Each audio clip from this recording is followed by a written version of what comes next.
चलिए आज की रेसिपी में हम बनाते हैं सिंपल रोहू फिश का फ्राई। मैं आज 1 किलो रोहू फिश ली हूँ, जिसको इसी तरह मीडियम साइज में कट की हूँ एंड इसमें सॉल्ट एंड टर्मरिक का पाउडर ऐड करके इसको अच्छी तरीक़े से मिला लेते हैं।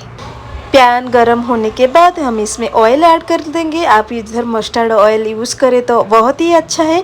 उसके बाद फिश ऐड कर लेंगे। फिश जो फ्राई करेंगे आप इसको मीडियम फ्लेम में ही कुक करेंगे। याद रहे आप इधर सिंपल फिश फ्राई बना रहे हैं, कुछ और चीज़ ऐड करने का कोई ज़रूरत नहीं है। ये सिंपल बहुत ही यम्मी लगता है।